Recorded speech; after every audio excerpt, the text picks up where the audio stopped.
Satyabama Institute of Science and Technology, Chennai and Sri Perumbudur. தாவேகாவுக்கு ஆதரவு அளிப்பது தொடர்பாக பாட்டாளி மக்கள் கட்சியும் கூட பேச்சுவார்த்தையை தொடங்கியிருக்கு அப்படின்னு அறிகின்றோம். ஏற்கனவே இந்த 108க்கு மேலே 5 சேர்ந்திருக்கிறது அப்படிங்கிறத பார்க்கின்றோம். காங்கிரஸ் கட்சி திமுகவுடனான தன்னுடைய வரலாற்று உறவை முறித்து கொண்டு தமிழக வெற்றிக் கழகம் பக்கம் சாய்ந்திருக்கிறது. தமிழக வெற்றிக் கழகத்துக்கு ஆட்சி அமைக்க மட்டுமில்லை, வரக்கூடிய உள்ளாட்சி தேர்தல், நாடாளுமன்ற மாநிலங்களவைக்கு வர வாய்ப்புள்ள தேர்தல் மற்றும் மக்களவை தேர்தல் அப்படின்னு ஒரு நீண்டகால உறவை அறிவிச்சிருக்கிறது. டாக்டர் அன்புமணி ராமதாஸை பார்க்கின்றோம். He is also a resident of Panaiyur. அவர் எங்கே போறாரு? ஓகே, இந்த காட்சிகள் நம்ம பார்க்கின்றோம். டாக்டர் அன்புமணி ராமதாஸ் அவரும் இந்த முடிவை பற்றி ஆலோசனை செய்ய இருக்கிறார். பனையூரில் அவருடைய அலுவலகம் இருக்கிறது. பனையூரில் அவருடைய அலுவலகத்துக்கு அவருடைய கட்சி நிர்வாகிகளோடு டாக்டர் அன்புமணி ராமதாஸ் ஆலோசனை நடத்த இருக்கிறார். அந்த காட்சிகளையும் பார்க்கின்றோம். பாமகவுடைய ஆதரவையும் கோரி இருக்கிறாங்க அப்படிங்கிற செய்தி வந்திருக்கிறது. அதை பற்றி ஆலோசனை செய்கிறாங்க.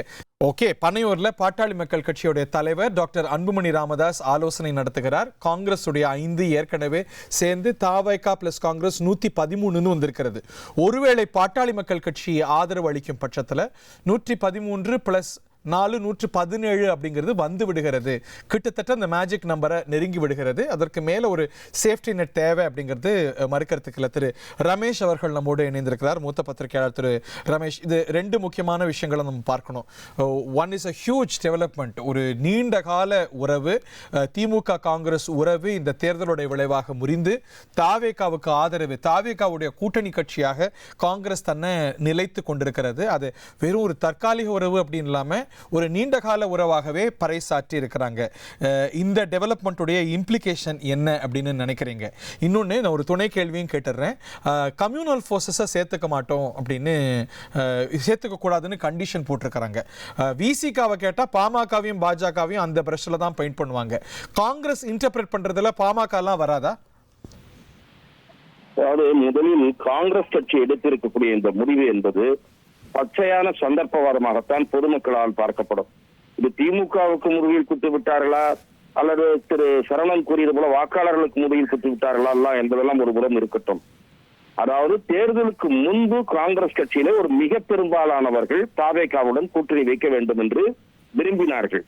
அந்த நேரத்தில் திரு செல்வ பெருந்தகை, திரு ப. சிதம்பரம் இவர்கள் இருவரும் கார்கேவனுடைய மகன் வழியாக கார்கேவை பிடித்து திருமதி சோனியா காந்தியை கன்வின்ஸ் செய்து அந்த உறவு தாவேகாவுடன் கூட்டணி ஏற்படாமல் பார்த்துக் கொண்டார்கள். ஆட்சியில் பங்கு வேண்டும் என்று முதலில் கூட்டணி உருவாவதற்கு முன் குரல் கொடுத்த திரு கிரீஷ் சோடங்கருடைய கருத்து காங்கிரஸ் கட்சிக்குள்ளே இருந்த பெருவாரியான நிர்வாகிகளுடைய குரல். அந்த குரல் புறக்கணிக்கப்பட்ட நிலையில் அந்த முடிவை, அந்த குரலை உதாசீனப்படுத்திவிட்டு திமுகவுடன் கூட்டணியில் இருந்தார்கள்.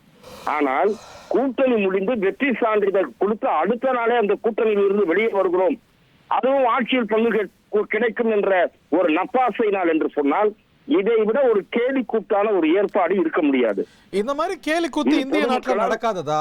இல்ல, இந்த மாதிரியான கேலி கூத்தெல்லாம் இவ்வளவு விரைவாக நடந்ததில்லை. அதுவும் கூட இது என்ன மாதிரியான முடிவு என்று பாருங்கள். எவ்வளவு ஒரு வினோதமான விசித்திரமான முடிவு. தமிழ்நாடு காங்கிரஸ் கமிட்டியினுடைய மாவட்ட தலைவர்கள், மாநில நிர்வாகிகள் பொதுக்குழு கூட்டப்பட்டதா? நாடாளுமன்ற தேர்தலிலும் உள்ளாட்சி தேர்தலிலும் இந்த கூட்டணி தொடரும் என்று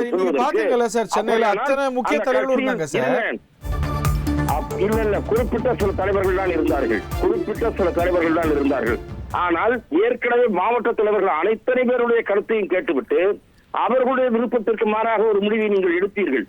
இப்போது அப்படி கருத்து கேட்கப்பட்டதா? ரமேஷ் சார், இந்த ப்ரொசீஜர்ஸை கேள்வி கேட்கலாம். பட் இன்னைக்கு நம்ம பார்க்கிறோம், ஒரு ஆட்சி அமையணும். இன்னைக்கு ஒரு மக்கள் தெளிவான மேண்டேட்டை கொடுக்கல, ஒரு தொங்கு சட்டமன்றத்தை கொடுத்துருக்காங்க. அப்படிங்கும் போது இல்ல நாங்க அப்படியே உட்கார்ந்துருப்போம் அப்படின்னு வச்சான்னா ஒரு அடி நகராது. ஏதோ ஒரு காம்ப்ரமைசஸ், ஒரு போஸ்ட்போன் ஃபார்மேஷன் உருவாகாம ஒரு அலையன்ஸ், ஒரு ஆட்சி வராது. எந்த காம்பினேஷன்ல வந்தாலும் நீங்க சொல்ற விமர்சனம் வருமே.